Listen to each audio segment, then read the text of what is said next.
Assalamualaikum warahmatullahi wabarakatuh dan salam sejahtera. Sungguh indah cuaca di luar pada hari ini. Saya berharap kita semua sentiasa sihat dan bersemangat untuk meneruskan kehidupan kita di dalam fasa endemik ini.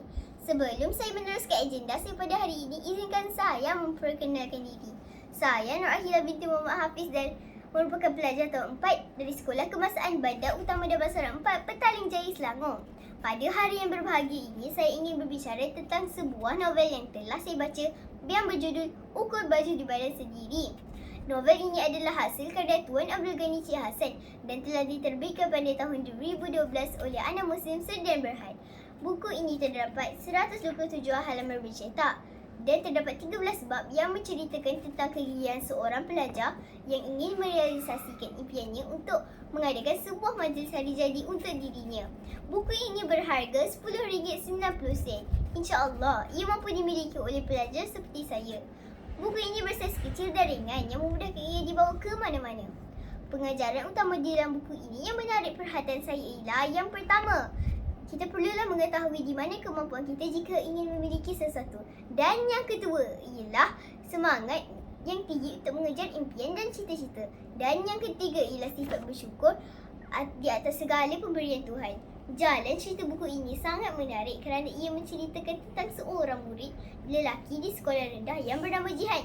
Jihan yang telah kehilangan bapanya namun manakala ibunya pula lumpuh dan hanya duduk di kursi roda. Ibu kepada Jihan, Puan Zabaidah, telah kehilangan upaya kakinya di dalam kemalangan jalan raya. Namun dia tetap reda dengan ketentuan ilahi. Mereka bahagia bersama sehinggalah pada suatu hari bapa kepada Jihan telah meninggal dunia akibat lelah ketika sama-sama mencari ketan nipah di sungai. Bermula saat itu Jihanlah yang mengambil alih tugas bapa dia mencari sesuap nasi untuk ibu dan dirinya.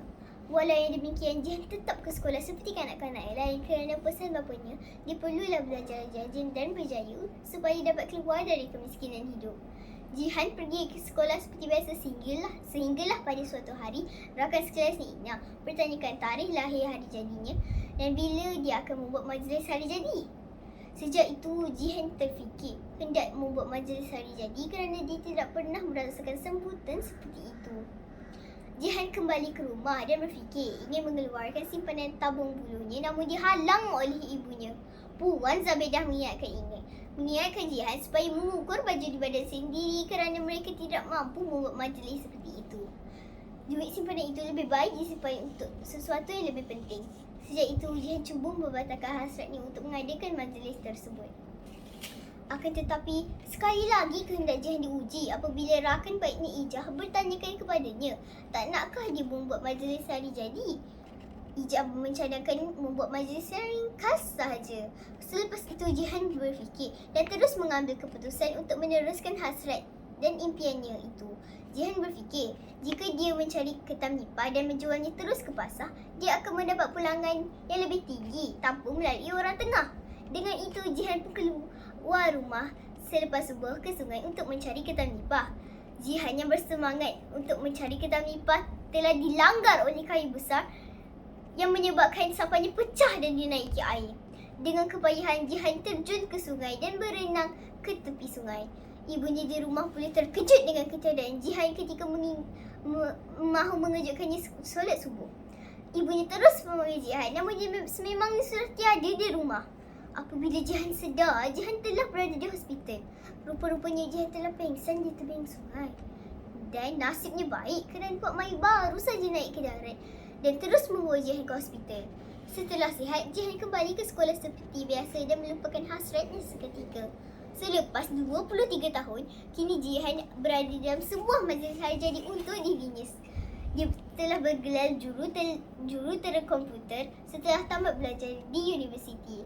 Rakan-rakan baiknya juga ada bersama untuk meraihkan hari yang teristimewa dan yang teristimewa. Puan Zabaidah, ibunya masih berada di sisinya untuk menyambut hari yang diidamkannya itu. Pengajaran daripada cerita ini menggambarkan bahawa Jihan adalah seorang yang bersungguh-sungguh dan seorang yang begitu semangat untuk mencapai impiannya. Dia juga seorang yang bersungguh-sungguh untuk mendapatkan sesuatu. Jihan juga seorang yang penyabar kerana dia sanggup menunggu 23 tahun untuk menyambut hari jadi impiannya kerana dia mengikut nasihat ibunya supaya mengukur baju di badan sendiri. Akhir sekali, dalam cerita buku ini sangat menarik, sangat mudah difahami oleh pelajar seusia saya. Teruskan membaca wahai rakan-rakan sekalian, kerana membaca dapat menambah ilmu pengetahuan kita. Naik beca pergi meronda, meronda sendiri bersukaria.